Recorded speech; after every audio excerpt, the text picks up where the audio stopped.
And we're live, ladies and gentlemen. Thank you guys so much for stopping by. Today, we're going to be having a conversation about Surging Spark. Is it going to $200 a box? And should I have taken more product from Alex's allocations? Obviously, yeah, right. But before jumping into it, as always, really help support the channel if you leave a like, comment down below, and subscribe. And then I'll be making an announcement here in the next couple of days about reopening the wholesale program. So stay tuned for that. If you're interested in getting that updates, of course, make sure you join the Discord while I'll be making that announcement or on next Tuesday's live stream. And then Alex, you got anything you want to tell people before we get going? No, man, I'm ready to jump right into this thing. He's ready to jump right into it, folks. So Surging Spark, man, obviously I allocated you too many booster boxes because I should have taken more for myself, man. But I mean, also, we should have all seen this coming. I mean, we talked about this last week already. 200 a box was something that was discussed. And I mean, we're not there yet, but it feels like if, hypothetically speaking, we don't get any more supply, it's not a matter of if, it's a matter of when. Yeah, and I mean, it's already happening. Like, I know we're joking about it, like right now with you, like taking my supply, are you like all that stuff? But like, it's happening right now. I know people are going through it, and I'm getting calls, and they're saying, hey, my guy's trying to raise me to 600 or 625 a case, even though I already paid him or I already had a deal worked at 550 or 575. What do you think? I'm like, dude, this is one of those sets where I would just suck up your ego and your pride and just pay him. And in the future, just let them know, like, hey, I know you screwed me over then. I'm not, and like, just remember that. Remember what they did to you, but you still got to take this product because it's free money. I don't care if they're going to overcharge you $25, $50 a case. You're going to go make 100, 150 a case out of the gate. And if you hold it for another month, 2 months, likely you're going to make 2, 3, 400 a case. So, yeah, if you can get your hands on any of this stuff, I would. I mean, the only thing I always want to preface with, right, is obviously this is not financial advice. We're not financial advisors. And hypothetically speaking, if let's say that for, whatever reason, because, there's always been the up for debate discussion of if this is, being short printed. And we talked about this on last stream, right? Or I talked about this in particular, that if it does end up happening, that there's a second wave that comes out and prices do correct, don't panic because you got in at 120, 130. Look and say, oh, now it's at, 105, 110, whatever it ends up dropping to. Look at it as an opportunity for you to double down because we realistically don't know how high this can go. And let's say that it does go up to 200 bucks and you got in at 130 and then the price goes down below to your entry point. You should be excited knowing the fact that this is a product that has shown that it can get to $200 a box. I mean, heck, the fact that it's already at 140 pre-sale and the set doesn't even come out for another 2 weeks, like that's already insane as it is. We haven't seen pre-order pricing for booster box sets like this strength since I want to say Chilling Reign. Battle Styles pre-sold for 150, Chilling Reign pre-sold for 140. Like, Evolving didn't even pre-sell for that much. Like Evolving pre-sold for around 115, 120. It wasn't until the week of release that you started to see it climb all the way up into the 180 price point. So it's like, this is insane. Take every, instance as an opportunity because I'm not trying to say that this is going to be the next Evolving Skies, but also a big learning experience for a lot of people, including myself, is, there's always that mentality of it can't go lower or it can't go higher. And it seems like a really good deal if you got in at Evolving at 200, 300, 400. Now looking back on it, no one could have ever predicted that. But when you can get in the early stages where we're talking in the low 100s, right? Like anywhere between, 105, 110, upwards of 140, it's going to feel like a really good deal when this thing hits 200 bucks a box. That's for sure. Yeah, the other thing is, it's like people, I don't know why we like overemphasize the price, these small price swings in Pokemon. Like, guys, every single one of us, right, has bought something like a TV from Best Buy or something, and then 2 weeks later they're running a sale and it's $200 cheaper. Or you went and bought a bunch of groceries, and the next day all the stuff you bought was on sale and you missed out on money there. Or, oh, gasoline dropped 50 cents a gallon and you just filled up your car. Like, this happens all the time. It's not that big of a deal. Now, I understand if anyone's playing with like large numbers, and you're getting like 10 and 20 and 50 cases, it makes a difference. But a lot of people I talk to, they're buying like 1 or 2 or 3 booster boxes, and they're terrified it's going to go from 140 to 110. And I'm just like, so you're worried about losing 30, 60, $90? Like, you've never went out and blown 30, 60, $90 on like a dinner or a concert or something? Like, guys, just put stuff in terms of real dollars and how much it actually affects your life, and stop freaking out. And also, like Eli said, if you just give it time, it'll all be all right. Don't get involved in the market noise and the Discord and Reddit stuff that's happening every single day, and every little swing every day you freak out on. It's gonna be okay. Yeah, it's not something that you should be self-consumed with, because if you just beat yourself up on every little instance in which you could have, saved money here or made more money here, you're just going to kill yourself mentally, and it's just not going to be healthy for you. So take your wins, be happy that you're making wins, because this this is one of those sets where it feels like it's going to be a pretty easy way to win. That's for sure. But yeah, I mean, that's the thing. Like, it depends on how risky you want to get with it. Do you think you agree with me and you think it's going to continue to absolutely skyrocket up to the $180, $200 a box mark, and you want to buy a couple cases, and then you're able to like flip one of the cases up there and lower your dollar cost average from the 140s you bought it at back down to like 110, 100? You could definitely take that route. There's always a chance it gets reprinted and you get to dollar cost average down, and you have to buy a couple cases at 100, 105, 110 a box, and now your average cost is like 120, 125, something like that. That's always a possibility too. But it's just like, there's always going to be plays in these markets. There's always ways to hedge your bets and double down dollar cost average, or take profits and lower your dollar cost. But at the end of the day, guys, if you're using money that you can afford to lose, you're using money that's already you've allocated to investing in this stuff or investing elsewhere, and it's not something you need tomorrow, next day, next month, next year. It's not as big of a deal as people are making it sound. It's fun. Don't get me wrong. This is fun. It's fun to get wrapped up in it. But at the end of the day, don't let it like ruin your finances or anything. Well, and this really just goes back to what we've kind of talked about in asking yourself the question, what is your time frame, right? Because too many people get so worked up about, trying to penny pinch. Oh, I could have got in at 100, but instead I got in for 120. If you're sitting on this thing for 2, 3, 4, 5 years, who freaking cares? Because when it goes up to 200 bucks, 300 bucks, 400 bucks, or however much ends up getting to, you're not going to care if you had, saved another $5, $10. But people are so short-term memory, it feels like, or short-term minded when it comes to these kind of things, that they are not practicing what they preach. And that's why I look at this as a potential opportunity, because that you can still take advantage of, right? Because there's places like, GameStop, where if you're a pro member, you can go buy before tax for 123. Might not seem that crazy good of a deal, because I guarantee you that there's probably other sites that are selling it for cheaper. But I'm just talking about if you want to just go straight up to like a big box retailer and get it, right? Because I know other sites have been selling it for the longest time at $100 a box, 105, 110. So it's like, there's been plenty of opportunities. There's still opportunities. It's not like you've missed the boat necessarily yet. And like we said, going back to it, like, you can double down if prices do correct, if there is going to be more supply, but also at the same time, you're preparing for the worst and hoping for the best is the mentality. And if you get in at 123 rather than playing the waiting game and you're wrong, then you just, you got crushed because you didn't get in when you could have. And if you're right, and it does end up, of course, dropping, then fantastic. You now get more of a position that you can hold in the long term, which is how you should be looking at this. Yeah, and guys, like, I know whenever you tune into our streams, by now we troll, right? Like, the title's a troll, the thumbnail's a troll. It's all a complete troll to like troll the news cycle content creation space of YouTube. Because here's a perfect example for you. If you want to really do this, guys, get on your browser and just type in like alt arts crash or alt arts boom or Moonbryon to the moon, Moonbryon crashes, and just go look at all of the different content that was created over the past few years.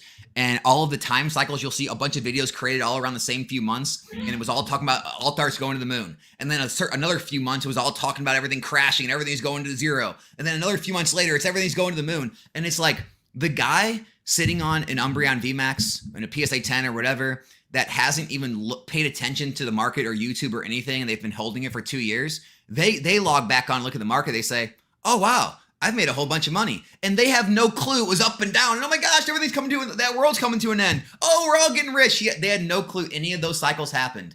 And Now they're up here and they're still making money on their investment. And I promise you right now, the same thing is going to happen on Surging Spark. It is going to be the same thing. You are going to hear everything from it's going to zero. It's the next Evolving Skies, it's the next Vivid Voltage, all this stuff in the next 1-2 years. And in the end, 2, 3, 4 years later, it's probably going to be one of the highest performing sets in the era. Simple as that. I mean, it's the same story of any product, right? When it's super expensive, everyone's like, man, I wish I would have gotten in when it was cheaper. And then when it gets cheaper, everyone says it's a brick. And then it's like, it's always making excuses of why you should have never gotten in, right? I remember for the longest time with like, the Charizard Ultra Premium collection, when that thing tanked, I didn't go too heavy in it, but I went in on it because I was like, dude, it's a no-brainer buying this thing at $70. Like MSRP is 120, and we've seen this thing go up to 300 before pre-sale. Now, whether you want to say it's overinflated or not, the price of it's back at 160. That's a 100% rate of return on this product, or more than a 100% rate of return on the prices in which I was able to pick it up for. So it's like, no matter how many times you hear people say like, oh, it's been printed into the ground, or oh, it's a brick or whatever, this is deflationary market with deflationary product. And if the item is high enough of demand, it's going to bounce back aggressively once that supply starts to dwindle again. It's just a matter of time. One phrase that constantly repeats in this hobby again and again that you hear from everybody, I wish I would have bought more. Yeah, right. Every time. Every single time you wish you would have bought more of every item. And it's just like, you very rarely hear, I wish I wouldn't have bought as much of this. It's almost always, I wish I would have bought more. And that phrase continues to be more and more popular the longer times go. Like, you may hear people say, I wish I wouldn't have bought this in the first year, 2 years. As things get 3, 4, 5, 6, 7 years old, almost everyone's saying, I wish I would have bought more. I wish I would have held more. Have you seen the prices of some of the I mean, listen, the set hasn't come out yet. Like, I understand these prices are inflated. I don't even know where people are getting these products from, but have you seen some of the single prices being sold on eBay? Apparently Pikachu's like a $300 to $400 card raw. Yeah, and then the gold one, just the regular gold one, is going for 160. Latias, I'm not going to lie to you. If put it this way, it's a larger set than Twilight Masquerade. The Greninja's sitting at $300. Pikachu's more popular than Greninja. If these boxes get to 170 like Twilight is, why shouldn't that card be 300 plus? I mean, Greninja's moving too. Like, it went down to like 250, and it's rebounded again. I think it's at 350 last time I checked. Like, it's moving once again. Let me see if I can check and see where the price is at. Okay, so it looks like it did dip again. It's now at 306, but there are some sales where if only 2 sell, it goes back up to 340. So it looks like some people just lower the price. The last 3 sales, one sold for 307, and then 345 and 345 and 345. So yeah, if you get rid of those lower sales, like, Greninja's moving. It's trying to push in price. So yeah, it's a Pikachu. RD, I see RD in the chat saying the Pikachu card doesn't look good. Look, guys, art's subjective. I honestly don't even care. Like, I don't care about the arts anymore. And I know that sounds like almost like cynical, almost like Alex doesn't care about Pokemon. It's not about that. Like, I definitely have arts that I enjoy. It's just the finances behind this right now, the demand of this market. I do not think it matters as much as people make it out to be. If it's the top chase card, if it's really hard to pull, if it's in short supply, it's going to do well. I mean, simple as that. It's moving, baby. It's moving. It's all that matters. It's a popular character, and whether you agree. I mean, listen, I'm a huge Giratina fan. I didn't like the Giratina artwork for Lost Origin. People obviously disagreed on me based on the price. You know what's funny, Eli? Like, you give me your take on this. I feel like we've got to the point in this Pokemon market where people, they want to overthink it. They want to get too smart for it. They want to try to constantly draw parallels to other sets or other cards, constantly draw like comparatives, like comparisons. What do you think about the notion of just like almost stop thinking so hard about it? Like, just make the plays without trying to really dive in as deep, because that's what I said in my Discord today. I was getting tagged by a bunch of people asking my opinion on this or opinion on that. And I literally just made the comment, stop overthinking this market Just buy something. So here's the thing, Alex. I would totally do that if you weren't manipulating the market, which is obviously the reason why all of this is happening, of course. So that's how I sleep at night personally, justifying everything. No, yes, The best everyone. thing to do is manipulate a product that you couldn't get a lot of yourself. Yeah, big brain. You're like, oh man, I just raised the prices of surging. All right, now how am I gonna get in on this? I need to get some more. It's like, no, yeah, it's what you hear, pokey investment tubers, or buyouts, or not enough being printed by the Pokemon company, or Logan Paul, or you can name so many instances. People are gonna make their excuses, but it's like, dude, I don't know how many times we have to tell you guys, history just continues to repeat itself. It's very simple. Like, the funny thing is that, and we like to draw correlations to other things, whether it be, cryptos and stocks and whatever. But if you look at general charting and general charting fundamentals, all it is you can go back and look at it, is it's just market psychology on how humans react. And it's very predictable to a point where we can see similar patterns within any sort of market cycle with any sort of investable product, because it's not that all of these currencies are the same and that they mirror each other. It's that all of the people are investing in these currencies, and people are all very predictable, because humans have a tendency to make very emotional like decisions that you can easily predict. And from that, you're able to see the cycle continuously repeat itself over and over and over again. I mean, that's literally what history has shown since the inception of mankind. So to me, it's like people are constantly going to overthink things. They're always going to tell themselves why they should have or shouldn't have got in. And they're always going to make emotional decisions. That's just basic human psychology 101. So it's just, stop overthinking it, stop being so emotional about it, and just stick to your guns on making very calculated, rational decisions when it comes to investing in this stuff.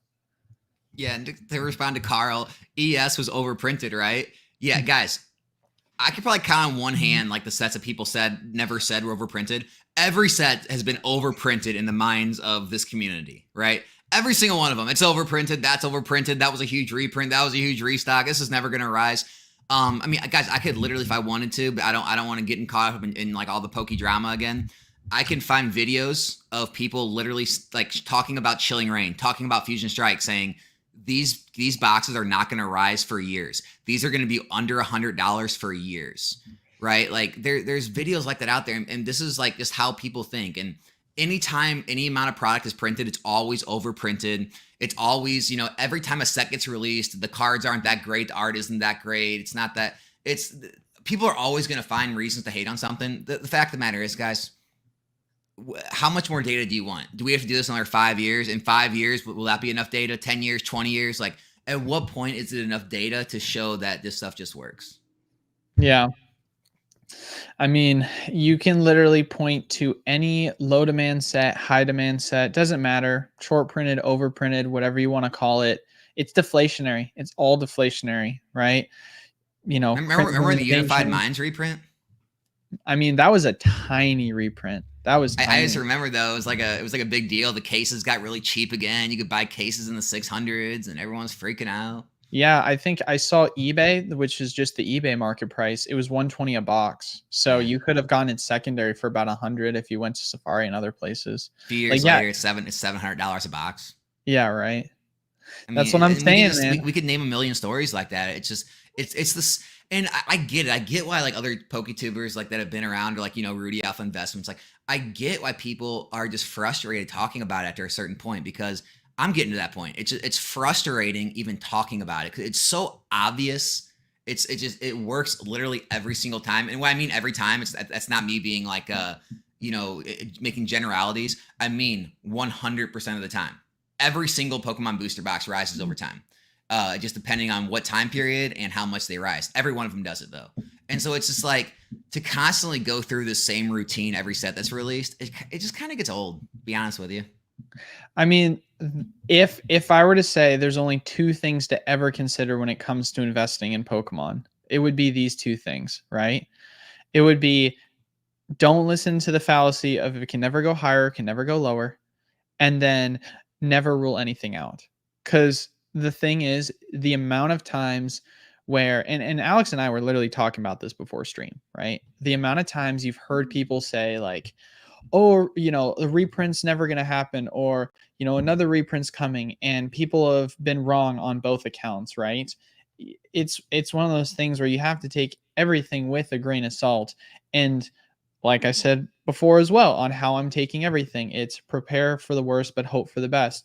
And so if you can have a mentality in where you're doing that, you're going to be in a much better position, because you're never ruling it out, but also at the same time, you're prepping yourself for the reality that is the current situation, right? You're not kind of giving into the emotions of, oh yeah, man, this thing's just going to keep going up forever. It's never, going to stop. And then, potentially something could happen. And then everyone starts buying in at, 180, 190, 200 a box. And let's say hypothetically new supply happens, or the inverse of, like, a product gets reprinted, it starts tanking, and everyone's like, oh, this is a break, I'm not going to get in, right? As Warren Buffett says, be greedy when others are fearful, and fearful when others are greedy. It's like you live by that mentality, because it's just emotional responses. And so for me, I go off of what history shows, but also at the same time, history has tend to repeat itself. History is also made every single day. So it's something that I keep always in the back of my head, like, hey, yeah, history has shown that this has happened time and time again, but we also didn't know that Pokemon was going to switch from yellow borders to silver borders, and then that kind of changed the landscape of what was going to be printed and what's not. So it's like, things to always consider, but just stay the course is really how you should be acting. Yeah, rip and shippers playing a huge freaking role in this whole thing. Like, the rip and ship culture has just, like, found a way to decimate every bit of inventory from these new sets. And when the booster boxes are too expensive, they're going to go to the bundles, ETBs, sleeve blisters, whatever it may be. They're going to go to the cheapest pack price, and those are going to rise, which is going to further rise the booster boxes. Then people will go back to the booster box when those become the cheapest packs again. And it's just this, like, kind of whole strategy on how to rise the entire market, because they just kind of keep cannibalizing each product that has the cheapest packs again and again, until it brings them back to the first product, which is the booster box, that become the cheapest packs again. So that's another reason why all this stuff becomes scarce and rise. As far as someone said in the chat about, like, in Australia, them being cheaper, I mean, so what you're saying, like, they're what, 179 and then they're 118 US dollars. Yeah. I mean, I've shipped to Australia many times with my rip and ships. It's usually about 20 something dollars to ship to Australia. So do the math, 118 plus 20 something dollars. There's your 140 price point. So it's all the same. It's just, to get product to the US, that's what it cost. Yeah. I mean, it's always funny to kind of compare different markets, but it's kind of tough to do. It's a completely different landscape, because there are factors you have to take into play, right?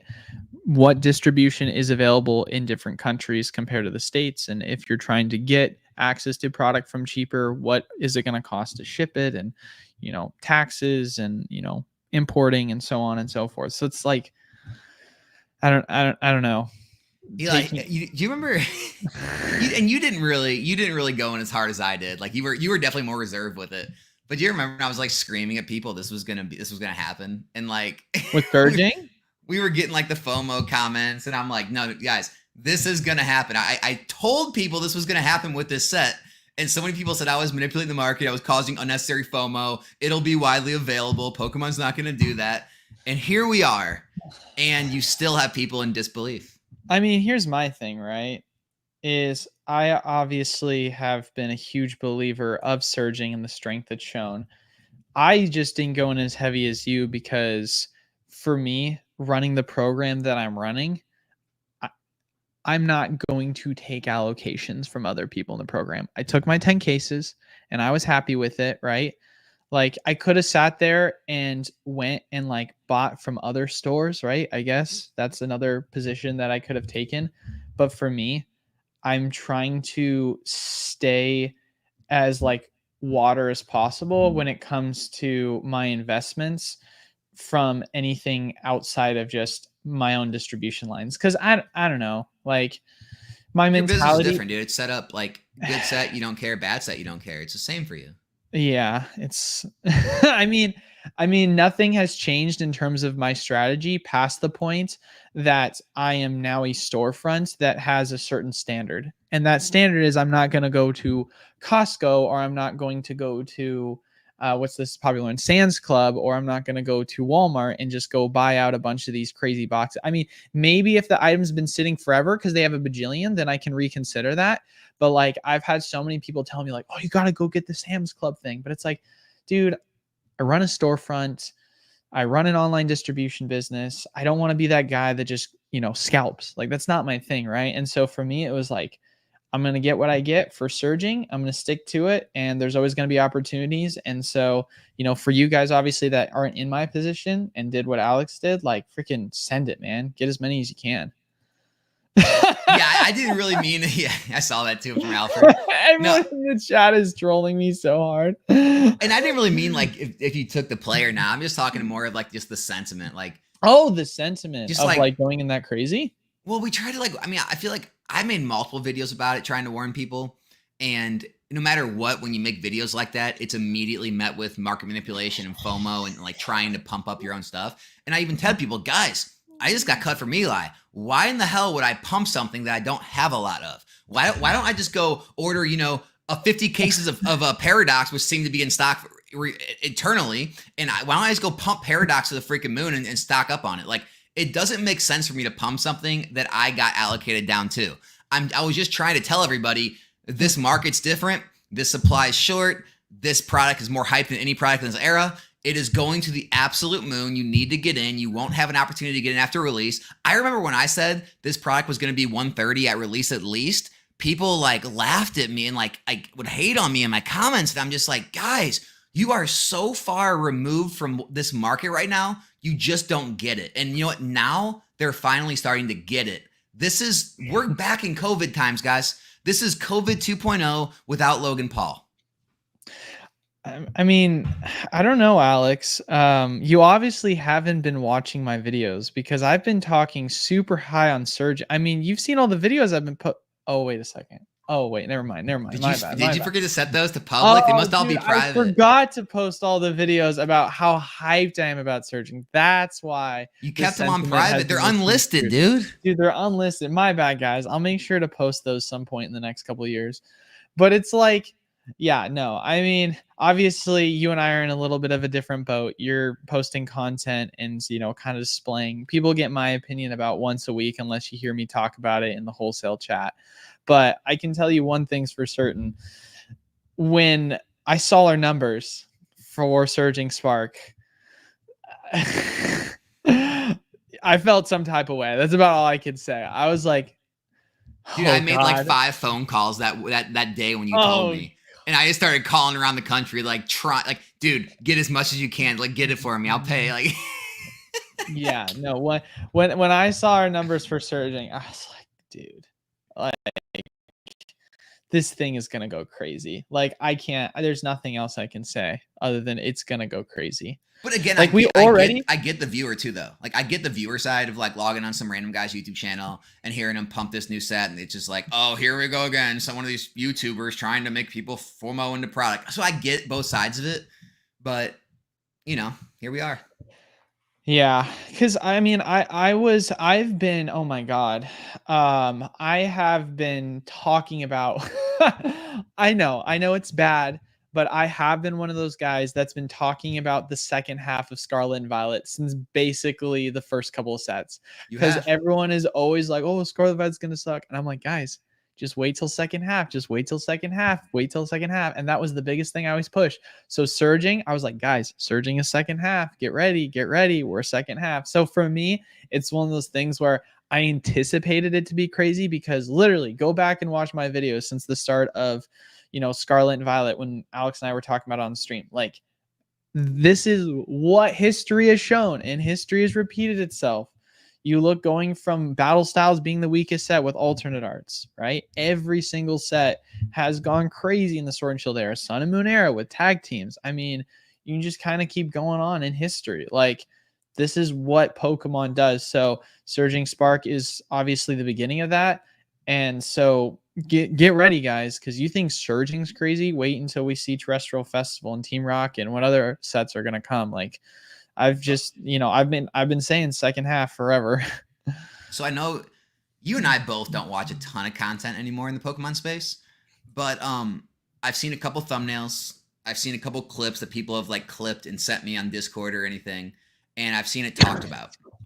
Apparently, the new thing to compare Surging Sparks to is Vivid Voltage. Let me get your take on that. Crazy comparison. That's a crazy comparison. That is an insane comparison. That's my feeling too, but people are doing it. Listen. Here's the thing about Vivid Voltage, right? When Vivid Voltage first came out as a set, it was extremely popular because one, it was the first set that we had gotten, and I mean, you can correct me, but I'm pretty certain it was the first set that we had gotten where Pikachu was like the centerpiece of the set, right? It was the main chase. It was on the ETB. Like this was it, right? And then on top of that, you also as well had the Amazing Rares, which at the time were super duper hyped up and everyone loved the art designs. Now, since then, obviously, Amazing Rares, because they've printed so much more Vivid, have started to tank in their value. And now everyone looks at the set completely different because it's now just Pikachu or nothing. There's nothing else valuable within the set. When it comes to Surging, the reason why it's completely different is it's not just, all right, Pikachu and Amazing Rares. It's Pikachu and the other SIRs and the IRs and the gold Pikachu and the like. There's multiple different facets within this set of things you can pull that are going to be significantly more value. And not to mention too, as we later found out when it came to Amazing Rares, because pull rates weren't really fully confirmed until we started to get more supply, because if you don't remember, Vivid Voltage had massive delays, which is why the booster box shot up to 240 at one point, because it was the first set that started having issues with supply chains. We didn't realize that you pulled like 4 a box, and so everyone thought they were way rarer than what they actually were. Whereas with IRs, sure, IRs are pretty easy to pull, but considering how many there are, your odds of pulling the Magikarp, because of how many there were with Paldea Evolved, extremely low. And same thing is going to happen with the Groudon and Paradox. Same thing has happened with the Milotic and this set. So it's not the same, right? This isn't a, hey, yo, we got 6 Amazing Rares. You pull 4 box, so odds are you're going to pull 50% of them in 1 box. It's like, no, dude, good luck on being able to pull all the IRs, let alone the one you want that's going to be worth $100+. Like I remember I did a video on Paldea Evolve where me and a buddy of mine did a break, and we were just like, we're going to open 1,000 Paldea packs. Didn't pull a single Magikarp. Literally not a single one was pulled. And we pulled 1 Tyranitar. So it's like, dude, pull rates are going to play a huge factor in this, and that is something that you can't really say is comparable when it comes to Vivid Voltage. I can't stop reading the chat, man. Like someone said, it's not in terms of art, but in terms of pump and dump. You guys remember, you got to use all the phrases today. We got to fill out the bingo card. The pump and dump, the market manipulation, buyouts. There's you got to use all the bingo words. But pump and dump. Those that are buying at 140 are risking it. Risking what exactly? What are you risking? Like the box going down to like 110, 120, maybe 100, worst case scenario. What I find funny about a lot of people that are saying risking it, from what I've seen, a lot of them own high-end vintage or vintage slabs, vintage sealed, high-end slabs in general. You are taking infinitely more risk holding any of that kind of product. I can point to every single slab out there. I don't care what card it is. Show me a card. I don't care if it's a Pikachu Illustrator. I don't care if it's the freaking Trophy Pikas. I don't care what you show me. First edition base set Charizard PSA 10. Every one of those cards has dropped more in both dollars and percentage than you're ever going to see freaking Surging Sparks booster boxes drop. So when you say risk, what kind of risk are you talking about? A 10, 20% risk? And then the reward is probably going to be better. And most likely, it's probably not going to go much lower than this ever, even with a restock or reprint. Like, I don't know, man. This whole risk thing gets thrown around so much. Modern sealed product has the lowest risk in the entire hobby. Right. And going back to it, it was actually 1 and 2, but there's only 6 amazing rares, not 8. So 33% chance. That's not a lot. 6 amazing rares compared to like 30 plus IRs. Like, come on now. Come on now. That's not a lot, right? So it's it's not really comparable in that regard. Not to mention too, like these amazing rares, which don't get me wrong, like at one point the Rayquaza did go for like 60, $70. There's going to be multi-$100 cards in this set.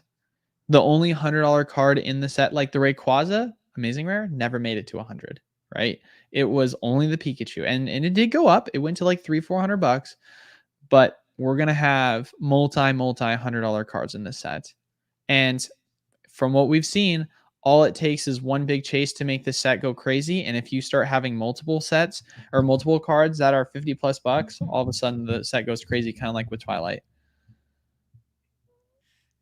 I'm at the point now where like I feel bad like looking at chat because I can't tell at this point. I've made so many jokes and memes like at this point that when I see people comment like Paul, I don't know if you're joking or if you're serious, dude. So I'm sorry if you are, but like saying we are waiting because we could have better plays investing for upcoming boxes. Like the I'm gonna wait crowd. And I joke about it in my videos. Like it's the Timmy mantra. I'm gonna wait. And everyone's always waiting for a better, like the grass is always green on the other side. There's gonna be a better play, a better box. It's like, hey, odds are Team Rocket, it's gonna be the same way. Allocation is gonna get cut. Everyone's gonna want it. No one's gonna get what they wanted, and there's not gonna be enough to go around. It's probably gonna come out of the gate just as hot. Who knows what's gonna happen with this evolution set? Like it's probably gonna be relatively the same. People who said I'm not gonna buy early Scarlet Violet sets. I'm gonna wait. It's like, well, Pal D Evolve was $80 a box, and now it's 140s, right? And Twilight Masquerade, I'm gonna wait. This set doesn't look good. Now you would have doubled your money on Twilight Masquerade. It's just like this whole I'm gonna wait. Like wait for what? Like at what point are you gonna stop waiting and take action? Because that is the probably the biggest downfall I see in this hobby is people always think something better is coming. Guys, you better watch it because next year we're gonna be at the end of SV. Scarlet Violet is gonna be over. And you're going to wait your entire self out of the era. And then you're going to be saying, well, I guess I'll wait till next era.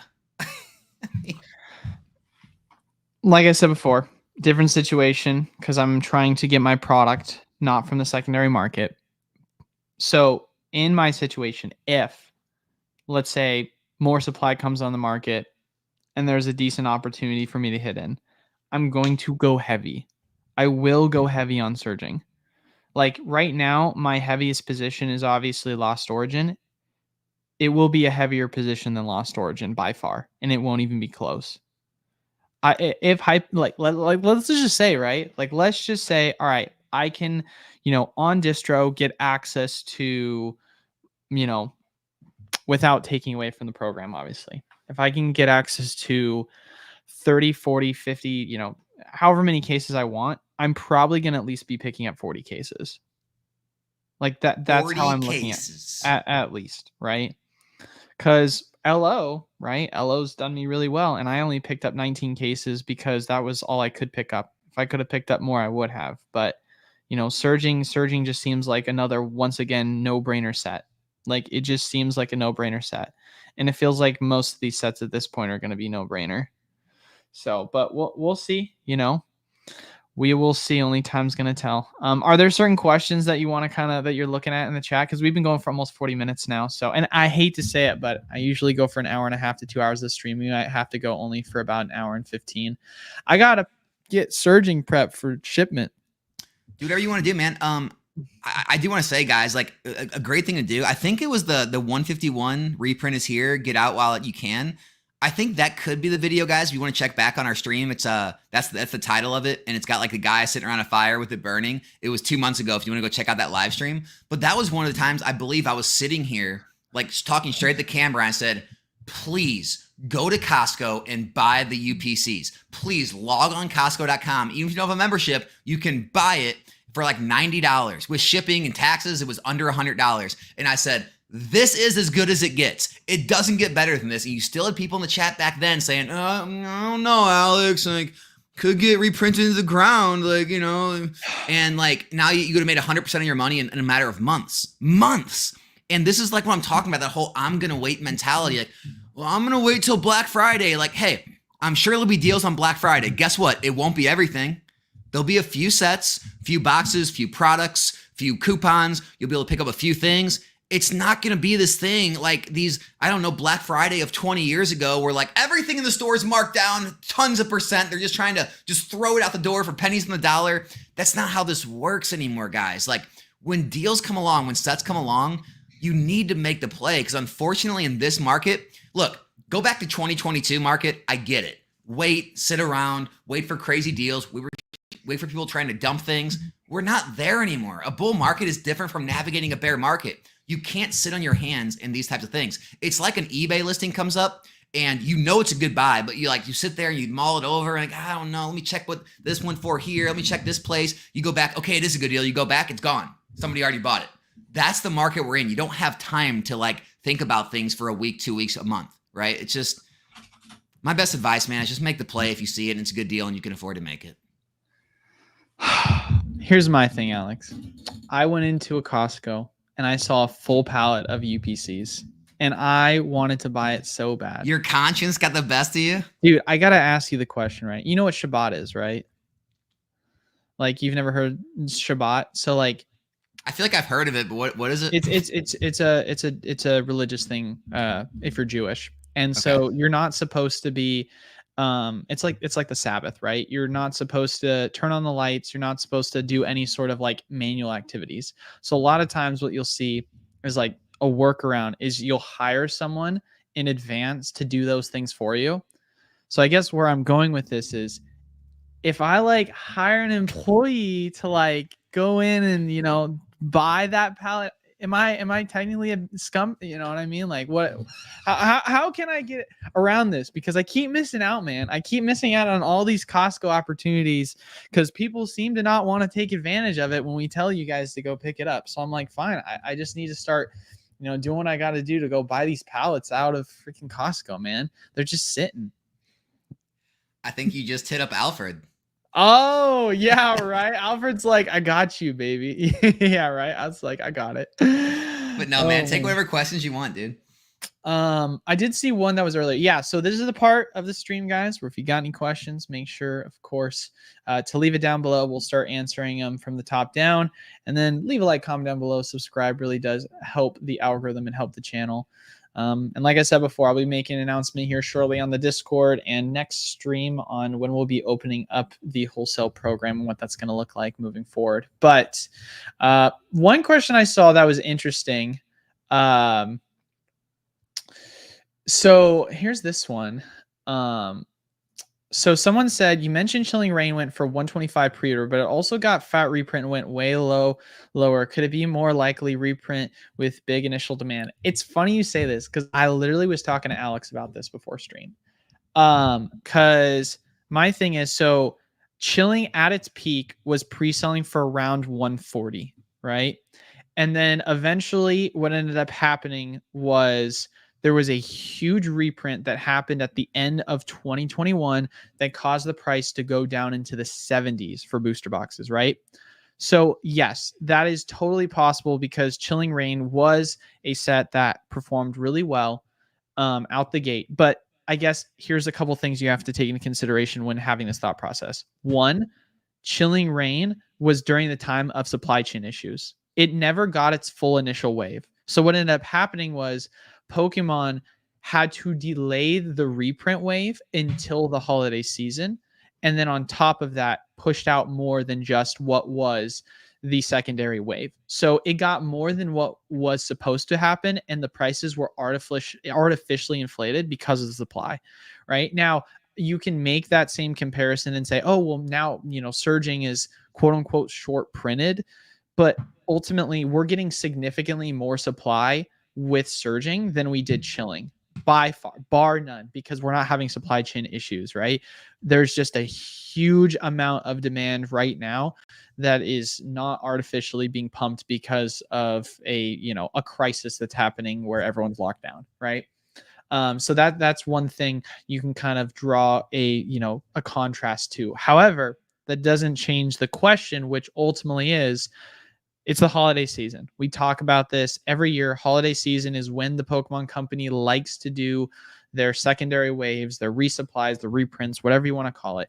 So is it entirely possible that we could see something where, this goes and runs up to $200 a box, and then there ends up being a huge supply that dumps onto the market? It drops down to 120, 115, 110. Who knows how low it could possibly go? Or it's a small supply that comes onto the market and the price drops to 140, 150. We don't know, but history has shown this. But also the exact same time, whether you want to use the excuse of, which I like to use a lot personally, of the silver border transition where we didn't see that happen one year, you never really know till you know. So I'm of course staying the course, always preparing for the worst but hoping for the best. So I'm getting in my position as I believe in the set. And if that does come to fruition, and once again history repeats itself, then yes, I think that it is a plausible situation where we could see a correction occur. But until then, I'm not just waiting for it to happen, really just standing on the sideline. Like, I'm not going to miss that opportunity, because I would much rather try and penny pinch my way into a lower position. So for anyone that follows investing content, kind of during and after the pandemic, there was a channel that got a lot of notoriety called Dumb Money, if you guys know who that is. And their strategy had to do on, they called it social arb trading, which is social arbitrage. And I use a lot of that when I apply it to these markets. And I think it's why I've been successful at this, because you can do one thing like Eli's talking about and just look at all of the data points and like what actually happened, the numbers that came out and all that. But it's like, I like to look at deeper things, like look at the market and understand like the market sentiment and see, like, kind of get a feel for things. It's not exactly something you can pinpoint and put like a number to, but the market is different. Like, guys, the end of 2021 into 2022, when that chilling rain thing happened, that is when we were falling off from COVID. We were seeing all of the markets drop at rapid rates. Everything was coming down, not just the new sets, like everything. Vintage was coming down, modern was coming down, sealed, singles, slabs, everything was coming down. And it was being deflated. Like Logan Paul thing was over, COVID was over, the free money from the government had ran out. And that also played into part. And so you have to understand, like, the social aspect, everyone was getting beat up and they were losing money on crypto, everything. And so they didn't really have the confidence in investing, especially in Pokemon at that time. Right now, you're at peak confidence, right? And we're just, in my opinion, the beginning of this. We have a long way to go before this, I believe, is going to fizzle out. And so even if a reprint comes, it's very unlikely it's going to perform like Chilling Reign, even if the numbers were exactly the same. Even if you could say like, hey, they printed the same amount of Surging Sparks as they did Chilling, they reprinted the same amount of Surging Sparks boxes as they did Chilling, everything's exactly the same numbers-wise, I still don't think the prices end up equal, because the market's different. People are different. The entire like belief in the hobby right now is different. The success people are seeing is different. Like, I just think there's more to it than looking at the numbers in the past. Going back to my original two things I said, one of the things was don't rule anything out. And so for me, yes, I'm never going to rule it out that it's possible that could happen, but I'm never preparing as if that's going to happen by missing out on the possibility, right?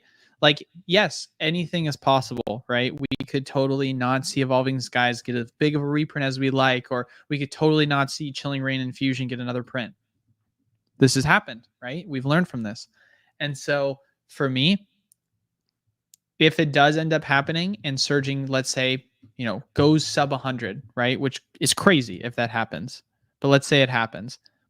You take advantage of that opportunity and you don't miss out on it. If that doesn't end up happening, and like Alex was saying, we're in a different market and the price only goes down to 120, 130, 140, whatever, who cares? You take that opportunity, because when you did get that small reprint or resupply of Evolving, and it only went down to 120, 130 on certain sites, and everyone was like, what? Why didn't it go lower? Why didn't we get more supply? This is a bigger reprint. I was one of those people, right? I'm willing to, eat crow on that one. Should have gotten in at that 120, 130, 140, missed the boat, because ultimately it was an opportunity that you should have still taken advantage of, knowing that this set had performed as strong as it had. So just, learning experiences that you want to obviously be able to take advantage from. Here's one thing I think that is good to discuss, because you and I talked about this a little bit. How do you think about sealed PC surging ETBs will be? That's EBT. That's EBT money, man. Oh, my bad. EBT. ETB, I assume, is what he meant. I'm gonna give a large range. So let's here. I'll give a large range, and I'll kind of break it down. I think it's gonna be between 80 to 120. That's kind of what I think. How surprised are we that it's still in stock on the Pokemon Center website right now? I can't believe it. I was gonna buy a case every single day, and I finally gave up on that. I don't know how many cases I'm up to. Probably like 10, but I don't know. I stopped buying it. I just thought I can't believe it's still in stock. My thing is, and going back to what you were saying with the trickling of the set as a whole, right? Booster boxes go out of stock, and we've seen this in the wholesale program, right? This is very clear and evident in the wholesale program. Oh, we're out. Hold on, dude. Put up Jacob Henderson's thing on screen. Jacob Henderson's question. Hold on, we can put it up on screen, but I want to kind of. All right, no problem. Just put it on stream. Finish your thought. We see this in the wholesale program, right? Oh, booster boxes, there's not a ton available. All right, let's go to ETBs. Okay, ETBs are unavailable. All right, let's go to sleeved. Like, it's just this kind of trickling down of people just looking to get whatever they can of surging. And so I see this as being evident within what is inevitably going to happen, which it goes out of stock because people are like, oh, booster boxes are too expensive. What's next? ETBs, like I don't see a world in which this is, unless there's just so much supply that we happen to not know about, right? Because like I said before, anything can happen. It just seems shocking to me that if there's a huge run up within this set on just booster boxes packs alone, the value of the ETBs are going to just continue to rise, and it's eventually going to, sell out. So, I mean, it's crazy. But Alex is obviously too distracted. He doesn't really care. He wants to see another chat. No. So yeah, cool trainer Ryan, I guess that first of all, if he didn't know me, why did he make a video on me once? Why he was on a live stream with OKJ Love with me. I've met him in person. Definitely knows who I am. To claim my viewers are bots? Dude, that's so wild. To like that'd be like me saying, well, I think his subs aren't real because he's got so many subs but gets so few views, right? Like that's the craziest thing to say to someone like in YouTube. But hey man, no hate for CTR. I guess he can punch down at me. He's sitting on YouTube throne up there with Vault and Rev and those guys, but I guess you still got to punch down when you get a chance. Shout out to Don. Thank you so much for the $5. Just a huge thanks to Alex and Eli. Eli owes me a dish of rabbit and taters from the special book. Is that a reference to the book of Eli? Was there something in that? But I don't get that. That one over my head, Don. Don, give us some more to that. I want to know the end of the story. I know, right? Am I missing something here? Oh my gosh. I think he's talking about, oh my God. I think he's talking about Lord of the Rings. Is that what he's talking about? Maybe. I think he's talking about rabbit and potatoes, but that was Samwise that said that. And Elijah Wood is that's Frodo. So if that's the reference he's trying to make here, I think that's what he's trying to make here. Yeah, he's making a Lord of the Rings reference. Okay, that's what I thought. I get told that a lot because, not this reference, but I get a Lord of the Rings references a lot because people like Elijah Wood, obviously, since he played Frodo. Remember the cookbook? Oh yeah, that's right. I forgot about the cookbook. That's funny. What was I gonna say? All right, let's go back up. There's another question I saw. This was what I was afraid of. I'm gonna have to scroll all the way back up to find the questions. I wish there was a way that you could also look at. I can't. I just can't pull them up on screen. Like that's what I mean. I wish there was a way you could do that. There was one I saw that was good that I liked. Okay, I'm finally getting caught up, so bear with me while I. I got one. Here, Ant 1 at 310. No, stop it. We're all the way. That's so far back, or that's so far forward. Hold on. All right, let me just read it then. We don't have to put it on screen. I want to do it in order, bro. I want to do this in order. I want to do this in order just so that we can We don't have time. Eli said we don't have time today, we'll guys. have time. We're only 54 minutes. We started taking questions early. I promise you. Eli's always trying to cut us off. Yeah, that's why the last couple of lives have been 2 hours, right? 2 hours? That's child's play, man. Come on. That's true. When you're trying to milk it, I guess. All right. Where is the one? There's one I saw I wanted to grab. Someone asked another question about the Pokemon Center ETBs. Okay, here was one I saw from Ant1. Eli, how do you separate your personal collection versus your business inventory? And this is also one I feel like you can answer yourself. It's pretty simple for me. Basically, how I do it is if I have something that is a part of my personal inventory, it is at my house. It is not in my inventory at the shop, because we run Clover as a POS. And so I just put it in the Clover POS inventory, and then I export as a CSV, and then that tells me how much our store inventory is worth. Whereas with my personal, I have my own separate spreadsheet that I use just to keep track of what I own, right? Completely separate thing that I, make sure is subdivided. And I don't store anything that is a part of my personal collection at the shop, and if I do store it and it's a personal collection item, it's not really a personal collection item at the same time. It's like an item I'm willing to let go of, but like realistically, it's just something that I have there that I'm like, yeah, this is the shop's, but I kind of own it because it is part of the store inventory. You know what I mean? So that's just as simple as how I go about it. Yeah, the answer is you don't. Like, it just, I mean, every single time I've had a personal collection, it's always gotten sold in the end. Like, back in 2020, 2021, like, I had no intention of ever selling my vintage boxes, like my base, first ed jungle, first ed fossil, like all my original, like, WotC boxes. I was never going to sell those, right? In my head, I'm like, I don't care if this goes to $4,000, $5,000, $6,000, I'm holding these. And then they go to 20 grand and 20 plus, and I'm like, so maybe I don't hold them, right? And even recently, I was trying to put together, out of every one of my PSA graded submissions, I was putting back one of every SIR, right? And then this whole 151 boom happened, and this bubble Mew boom happened, and I'm like, so maybe I'll take this Charizard and this Mew out of my personal collection and sell them. And I did, and I got like 750 for the Zard and 520 for the Mew, and I'm just like, yeah, I'm happy with that. So it's like I have a personal collection until it hits a price point that I think is ridiculous, and then I sell it. So it's like, it's really hard to ever have something that I never would sell, and I say it's this personal collection until the day I die. So I technically have one here and there, but they always end up making their way to the to the list. I don't know if you want to answer this question or not, but top 3 cards of the set after a month for Surging. I don't even know the cards in the set, man. I've seen the Pikachu and I've seen the Hydreigon. That's the only 2 cards I know in the entire set. Oh, and then I hear there's Latios in there. Those are like the 4 cards I know in the entire set, dude.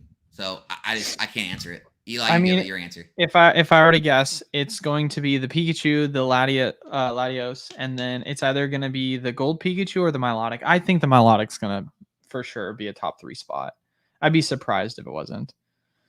But you never know. The other Pikachu could overtake it. How do you feel Alex is too much of a boomer and too cheap to buy bot views? That's so funny. And honestly, what's funny about that is I wouldn't even know how.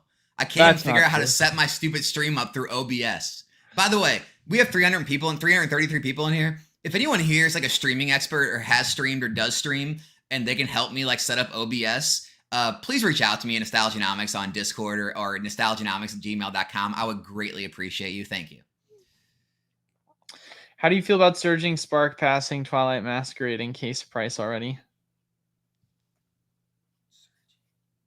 Yeah. I mean, it makes sense because it's a better set, but both prices don't make sense like in a regular market. Let's be honest. Yeah. Here's a better question. Do you think either one of them gets sold out at PC? Like the ETB or no, the booster? Like if they're going to be in the 170s. Yeah, I think Surging will. Yeah, for sure. I think Surging will. That's kind of what I was like. Yeah, I think that'll happen. I don't see why it wouldn't. Oh, here's an interesting question. Oh yeah, and if you want to put a Q in the front, it does help, a right question in front, so we can find your stuff sooner. Would you follow anyone for selling Sword and Shield if they're way up and putting in these? No, no, of course not, never. I am never going to be mad at someone for taking profit off the table. Why would I ever be upset about that? Because as long as you're moving into a possible opportunity, then I mean, yeah, of course not. Like, I think we get too much into the habit of thinking like it's just going to keep going up, always hold, stay the course. But it's like, no, if someone has an opportunity where they can take profit and then potentially use that extra money that they earned from their successful investment and move it into another one that could also be successful, like, of course I'm never going to fault them for that. Yeah, I mean, definitely with sets like Chilling, Fusion, Lost Origin, Evolving Skies, if you want to take some of that off the table. I'm always more in favor if you have the opportunity to maybe sell some and keep some and maybe not like sell all at once. But like Eli said, if there's a better opportunity out there, maybe it does make sense to just move on and kind of just not worry about the market does from here on out and just, make sure you do better than what you would have done holding it.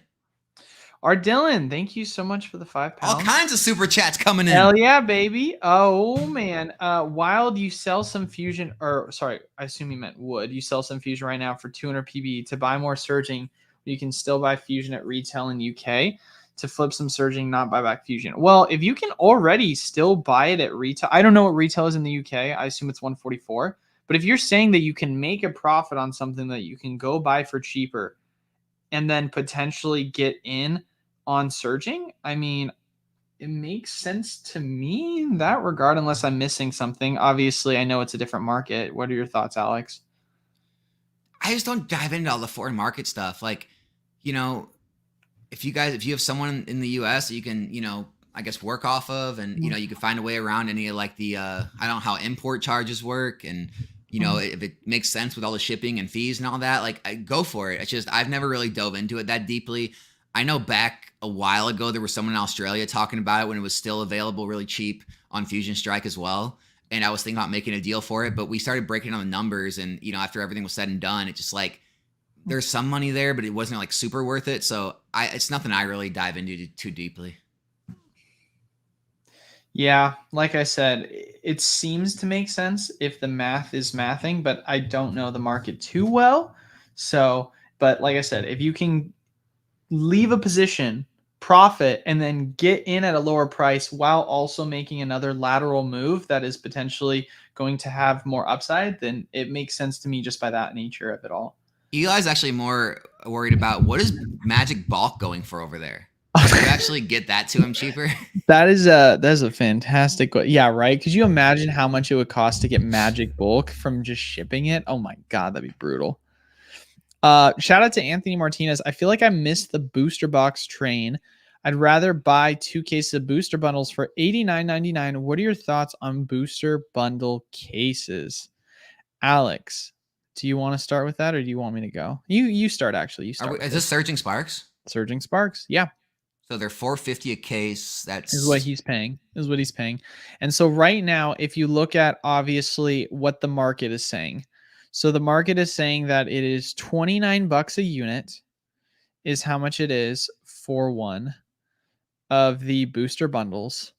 And in terms of how many booster bundles you get in a case is 20. So by that logic, it's $580 worth of market value a case, and he's paying $450 for it. Oh, okay, great. Yeah. I mean, anytime you can buy under market. Hold on. Booster bundle cases are now no longer 10. They're 20 now? They're 20 now. So it's 450 divided by well, 120 hold on. What do you packs. What do you mean 10? So how it used to be was, so with like 151 bundle displays are like 10. 151 bundle displays? Oh no, I'm talking about he's talking about a case. So there's 2 displays.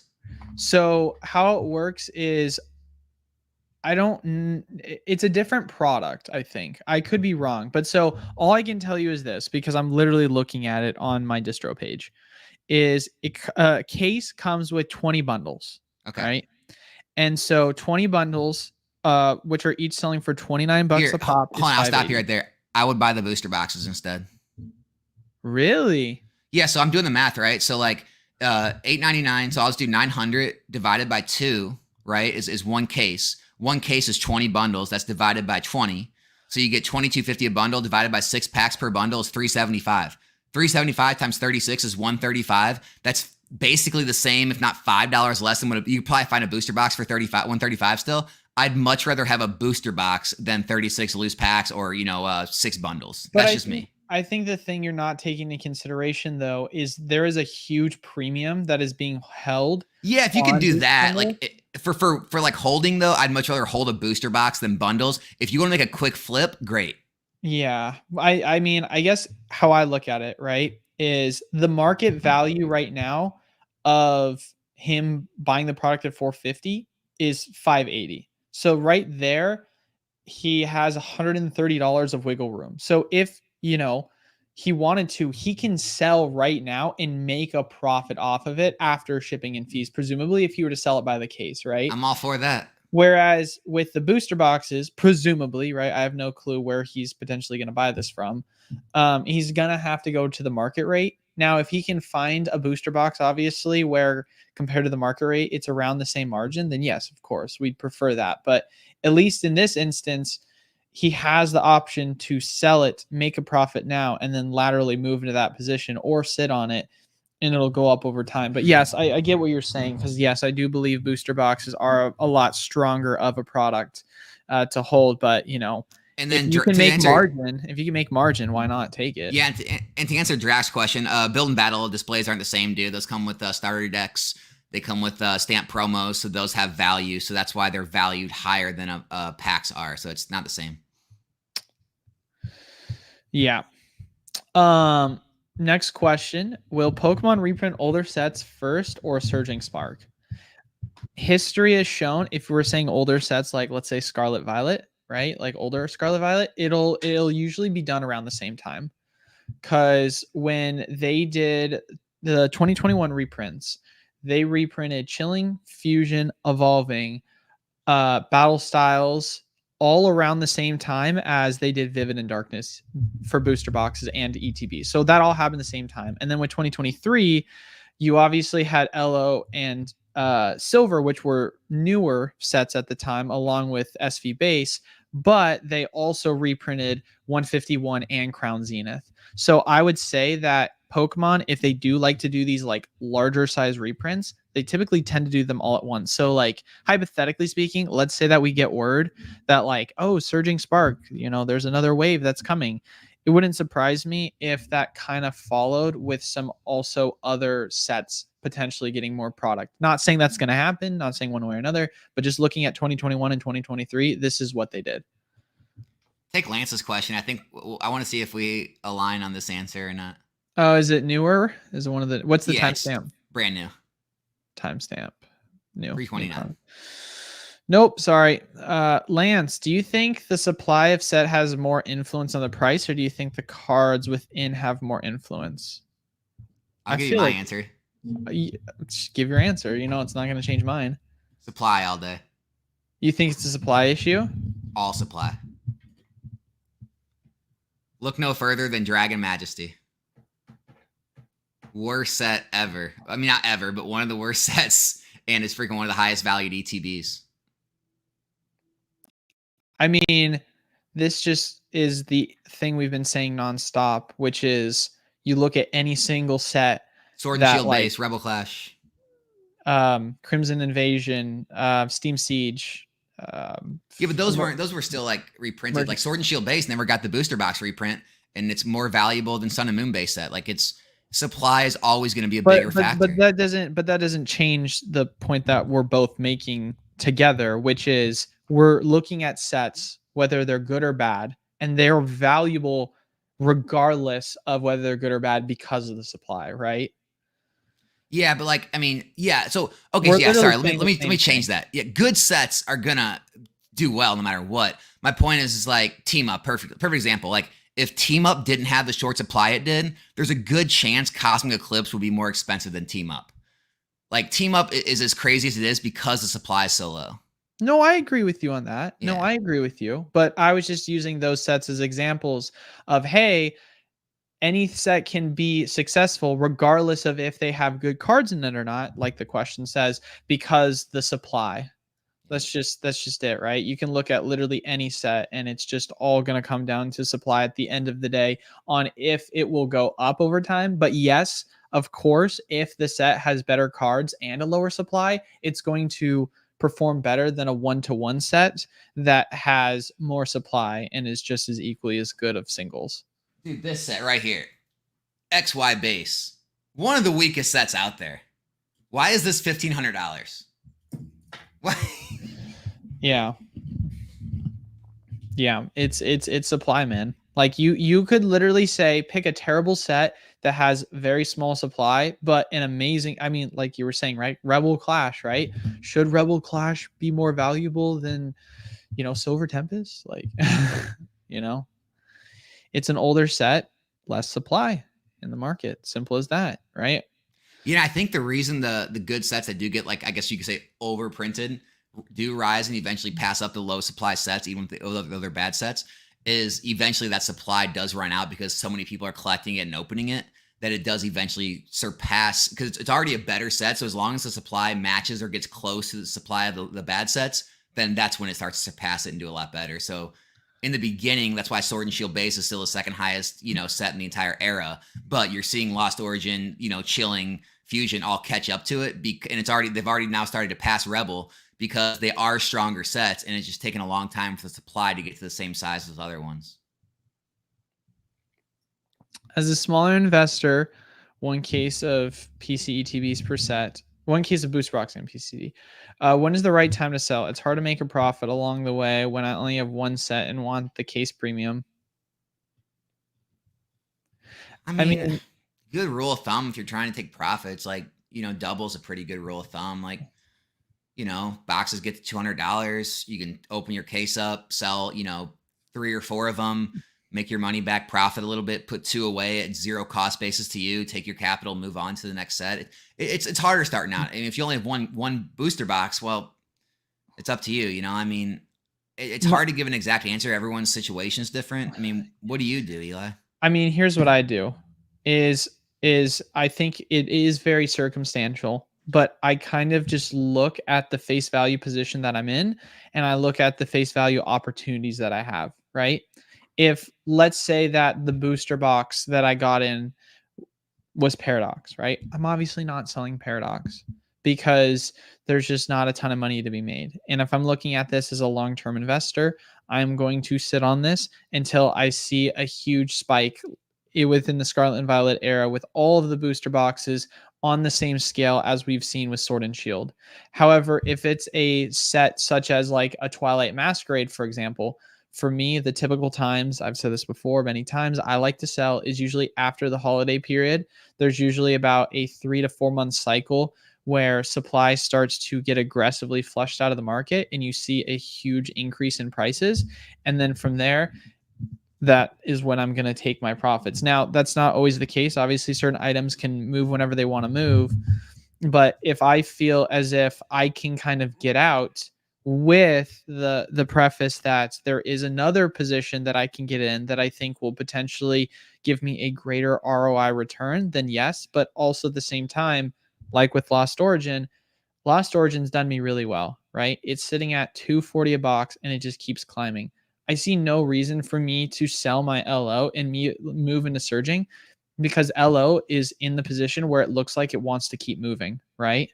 But if I'm in a position where, Twilight Masquerade, for example, it's sitting at 170 right now, it's been moving a ton. You can either say, hey, surge or Twilight is going to either keep going up and I can sit on it, or Twilight's gone up quite aggressively depending upon how you feel about it. Maybe it's time for me to sell some of it off and then move into another position that I think could profit better. Then I'm not going to fault you for it, but there is that sentiment that has to be taken into consideration with this, right? It's such a case by case situation. I'm with you.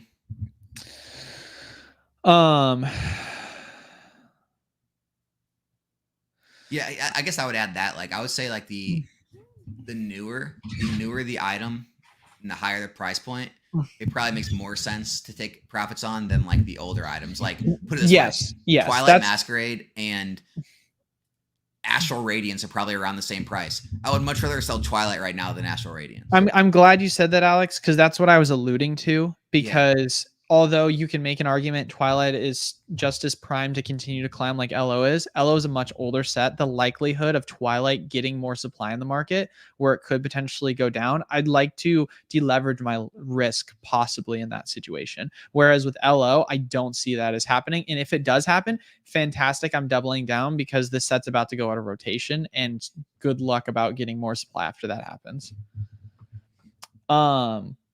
Another question. I know that people like to focus on which booster boxes can double faster based on current prices, but would you consider the more short-term flipper mentality? I don't know, man. The investor flipper scalper, thing is just, it's such a strange thing. Like, It's all just people using different terms. I mean, here's my mentality. It's super simple, right? If literally what I just said, that is my mentality. What I said is literally my mentality. LO makes no sense for me to get rid of, right? I am not getting rid of LO, but I have some Twilight booster boxes I'm sitting on. I am very comfortable with getting rid of my Twilight booster boxes right now. And both of these sets, right? Both of these sets are relatively new. I mean, I've only been sitting on my LO position technically for not even a full year now, about to be a full year, right? And if I wanted to, yeah, I can double my money by selling it now, but I'm not looking at it from this short-term mindset in this same regard as Twilight Masquerade, which is a newer set where I'm going to deleverage myself because I know that there's potential for reprints, right? That's how I'm kind of looking at it. The older the product is, then the more confident I feel as if there's not going to be as much supply around. And so I'm going to feel a lot more conservative about that investment, right? And it's never one of these things where I'm thinking I'm holding for 1 year, 2 year, 3 year, 3, 4, 5 months. It's price points, right? Have I doubled my money? Have I tripled my money? Have I 4x, right? Like this is the thing where I start to kind of, okay. And then are there other positions that I also see opportunity for? Because if I see other opportunities and let's say I don't have funds that I can, easily access right now or I have easy access to, then I'm like, okay, what positions do I have currently that I feel like are worth liquidating to move into other positions? Like there's so many, like it's not like just one thing. Like there's so many things that I'm thinking of before I make these moves happen. yeah, I mean, it's just how active you want to be in your investment. Like, I think assigning labels to people is so, like, I don't know, it's just weird, man. Like, put it this way, like the big Bitcoin boom and like back in 2020, like, did it matter if someone was holding that Bitcoin for 5 years, or if they just bought it 6 months before and it went to 60 grand and they both sold? Like, was the guy that bought like 6 months ago any less of an investor than the guy that bought 5 years ago? Or did they both take advantage of an opportunity that things went up way too quick, way too fast, and they wanted to cash in? And it's like same thing with Pokemon. It's just like, I think it's more the mindset and less of the actions on what happens along the way. Like, if I like when I bought Twilight Masquerade, I have the same exact mindset as I have on every set. And there's other sets that I'll hold for 3, 4, 5 years. But in that meantime, if Twilight Masquerade ends up breaking $200 a box, your risk to reward of how much is going to rise and what percentage is probably going to fall with a reprint and restock becomes so geared against you. And it makes a lot more sense to just take the profits and move on and get back in. Whereas, it doesn't mean you can't hold, doesn't mean you won't do well, but it doesn't make you any less of an investor, I would say, if you take profits when you see like opportunities. Being someone who actually plans to hold long term, would it make more sense to buy a box I believe has a higher ceiling, assuming capital isn't an issue? I totally get what he means by this. Do you get what he's saying? Yeah, I mean, I guess like buying Evolving Skies right now. Yeah. Here's how I look at this is I'm diversifying.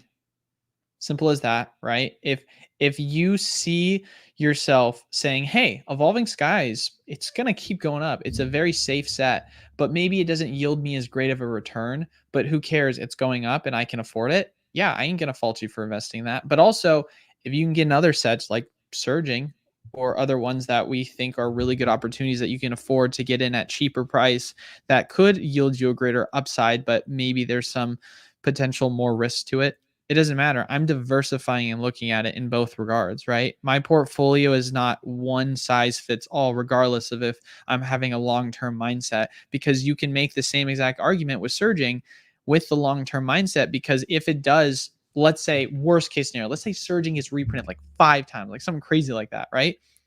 If I have a long-term mindset, that's not going to matter to me, because in 5-10 years after it's gotten reprinted into the ground, and the supply will dwindle over time. So I'm not playing it any differently, because it's not going to matter. Yeah, no one knows, dude. Like none of us know.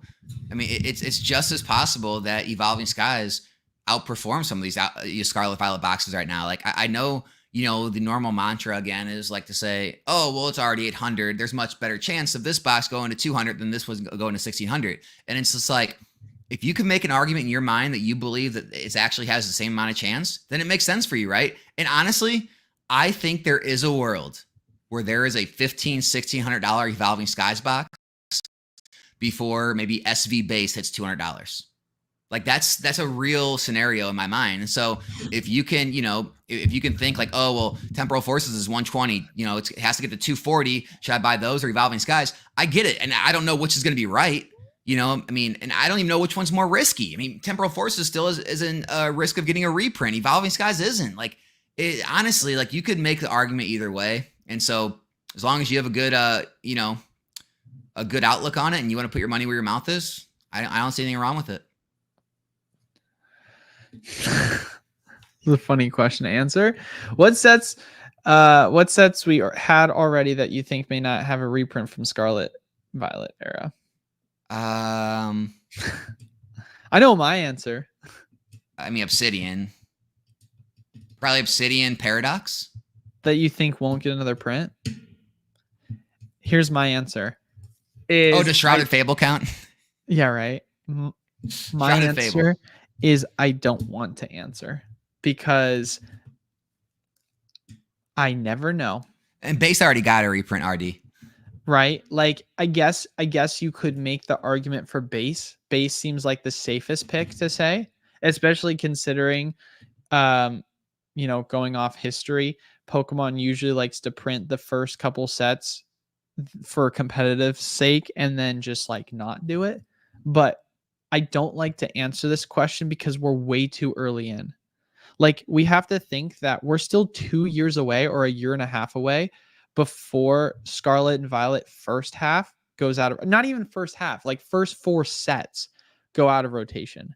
So for me, it's like, it's a way too early time to call, because we're just now starting to get into like the holiday season. I mean, we still haven't hit Thanksgiving. We still haven't hit Christmas, Black Friday. Like there is still so much time left for this holiday season, let alone the next year. And so for me, I would prefer to just kind of wait before I start to definitively rule things out, because we're so early into Scarlet and Violet being even close to rotating out at this point. Also, I think whenever these questions are asked, we need to break down what this even means. Like what is it? What does that mean? What's a reprint?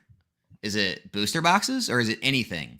Is it actual distribution printing or is it random collection boxes coming out of stores like Sam's Club, Walmart, Costco? Like what do we say is a reprint? Because if we're talking strictly booster boxes, I think there's a decent chance a lot of these might not see a full booster box reprint. We might see ETBs, we might see bundles, we might see packs show up in collection boxes, tins, all that stuff. That's probably like a given, right? But as far as seeing every set have a booster box reprint, I think that's a much lower probability. What's the point in investing in ETBs while it is proven that booster boxes grow faster? Price points. Perfect example. When Charizard UPC came out, I was against it. And I said, I'm not buying this. It doesn't make sense for the price point. And the packs at that time, nothing made sense. Then it dropped after it got reprinted down in the 80s, at which point I came out, for it. And then everyone called me a flip-flopper and all this stuff. But the price point makes the difference, right?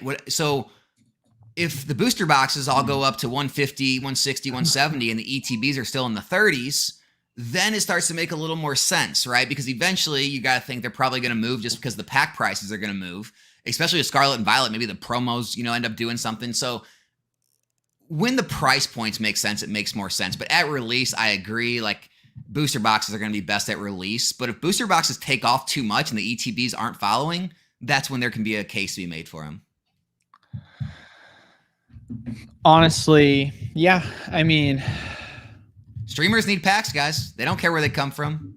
Yeah. I mean, how many? Oh, man. I mean, there's been so many instances within the wholesale program where people have bought in Twilight Masquerade ETBs because Twilight's just been performing so well. Or obviously, you had reprints for Elo and Silver Tempest where the price points for getting them were like 21, 22 bucks an ETB case. Or, well, 220, 210.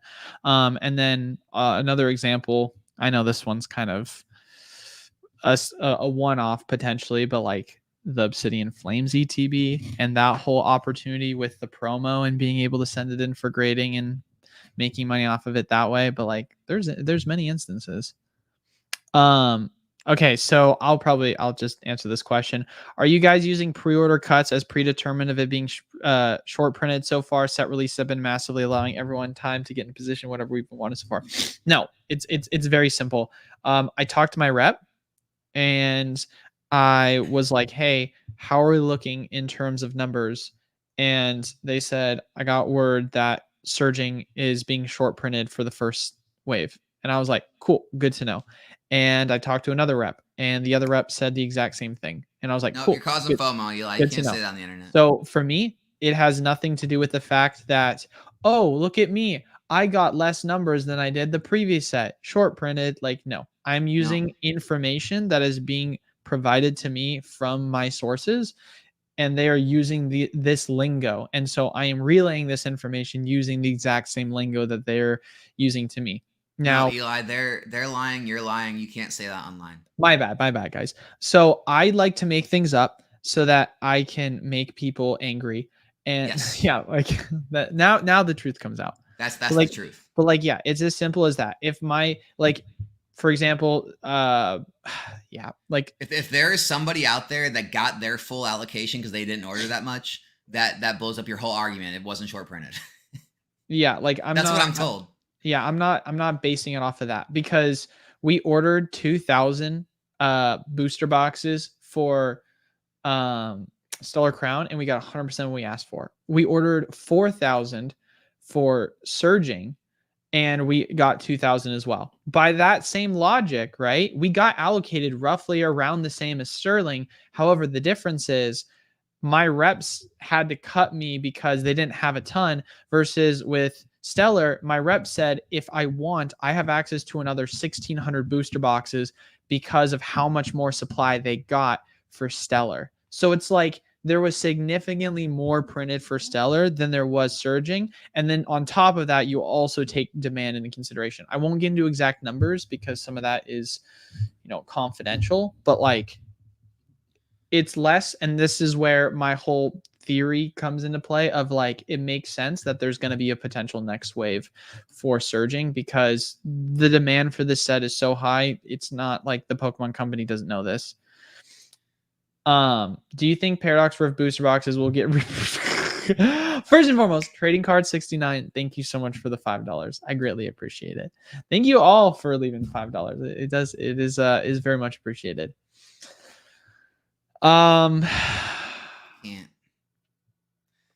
I can't do it to this guy. He's always here supporting. I think he supports my channel too. Like, gave a super chat. Dude, I don't want to blow you up, but we just got done talking about this with 151, man. Like, what are you waiting for? Like, if you can get him for 540, what difference does it make if it gets reprinted or not? Like, what do you think you're gonna get it for? Like 450 a case? Like, I don't know, like what people are waiting for. What is that, like $90 a box? If I'm not paying $50, then what are we doing here? I'm just, man.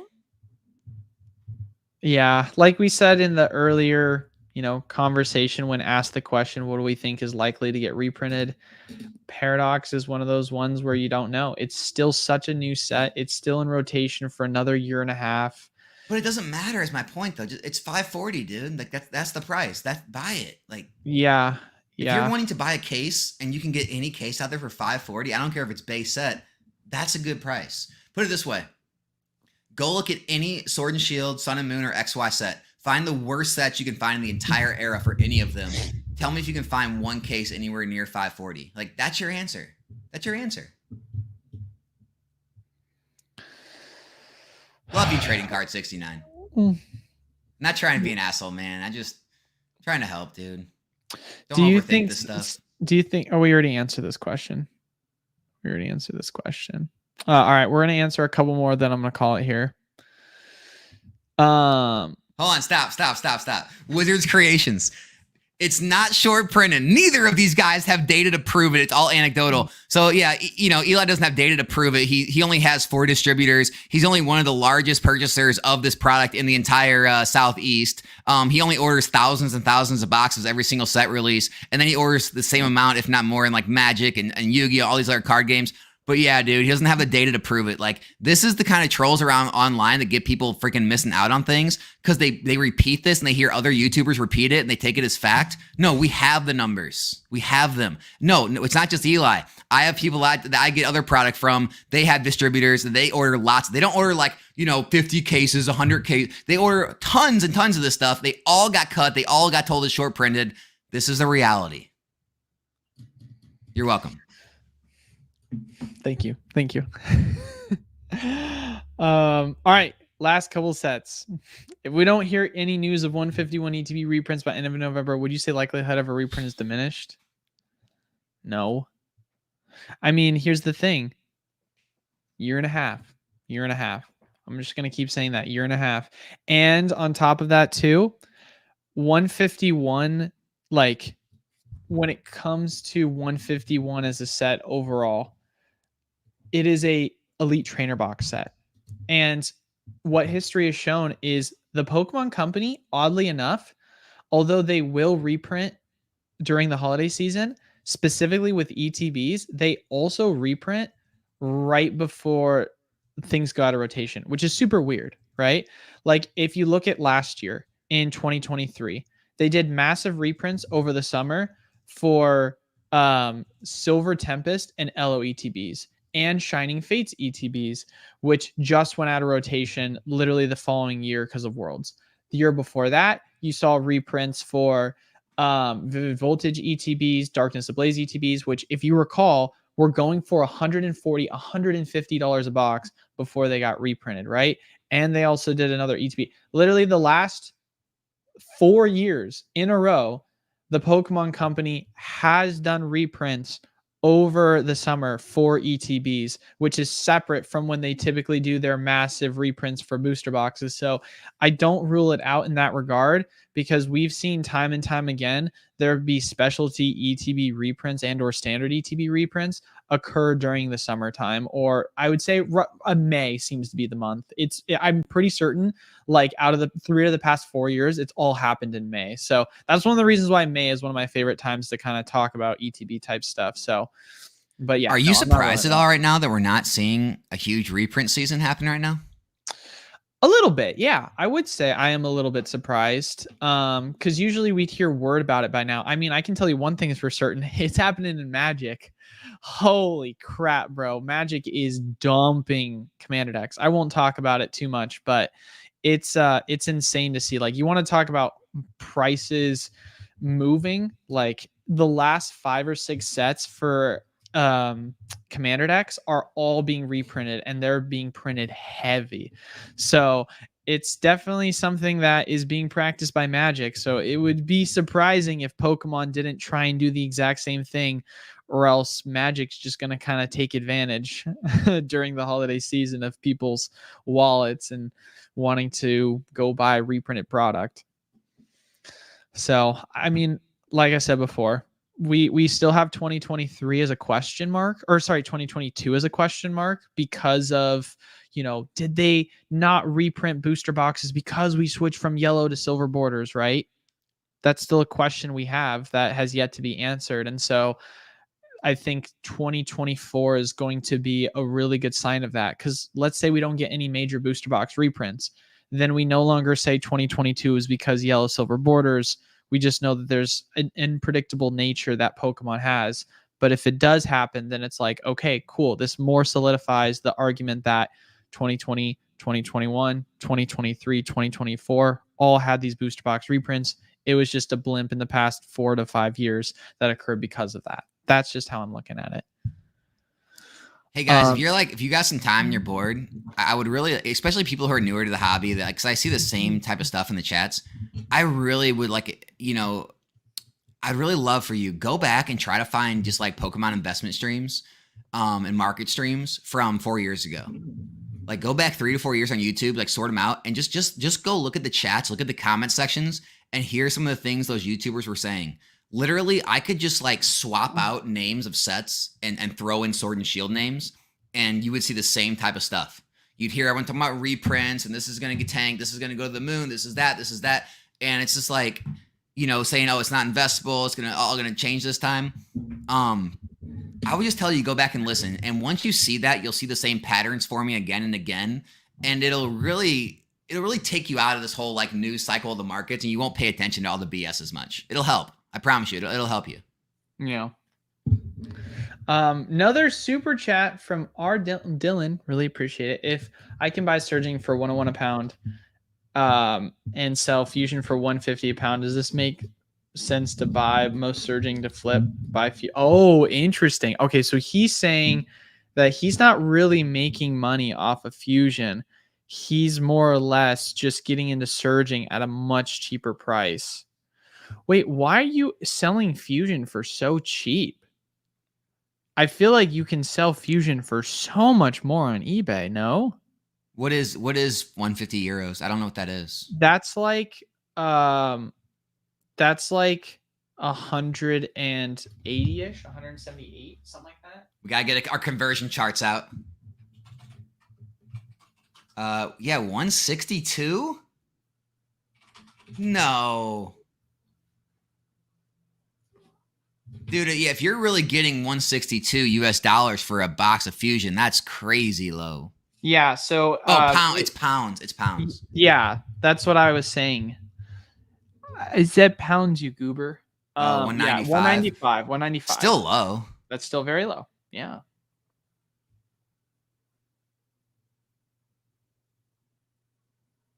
I don't know. I mean, it's not like crazy low. Like, I guess if it's easy transactions and you're getting like, I don't know, friends and family transactions, like I get, letting go a little cheaper, but yeah. I don't know, Dylan, man. I mean, hey, if there's money to be made and you got a process there that you're flipping and you're wheeling and dealing, keep it up. Like, here's the thing: anything anyone is doing to make a profit, doesn't matter what way you found in this hobby, just keep it up. Just keep it rolling. You don't need to worry about what anyone else thinks of it. The only type of encouragement you need is the dollars in your bank account at the end of the day. Who gives a crap what anyone else thinks about what you're doing? If it's working and it's producing income and profit, just keep it rolling, man. Just keep it rolling. All right, last question. This is more of a fun question before we head on out here. Do you plan on visiting the UK? Me? Oh, man, UK, dude. I mean, it's possible in the future. There's so many other places I think I would unfortunately visit before. I mean, I know Eli just went to Japan, or Australia, and just taking like regular vacations to like Florida or some of the Mexican, resorts or the like islands in the Caribbean. Like there's just other things I think me and my wife would go to. It's not like we take a ton of vacations. We don't travel a ton. So it's possible I might make it to the UK at some point in the future. Probably not in the recent future, though, or the near future, I would say. My next trip is Italy in March. And after that, I have no plans on just traveling. Swing over to the UK. You're right over there. Yeah, right. No, I'm going to be in Italy for a week and a half and then in Spain for a week. So I am planning on checking out that part of Europe, and then I have no plans anything past that. But my next two spots that I do want to visit would be Greece and Switzerland. Those are the next two places I want to check out. So sadly, UK is also not really that high up on my bucket list of places to check out. I'm sure it's great though, man. Nothing against it. Hey, take Pokey Plumber's question. We got to take Nick's question. Last question. All right, fine. This is the last question. Then I got to get out of here, man. Is it on what's the timestamp? Right, 4:00 right now. Yeah. Yeah. Would you rather have 151 for retail or Surging Spark at retail? Surging Spark to the moon, baby. Is that your answer? Hell yeah, dude. And I know Nick loves that answer too.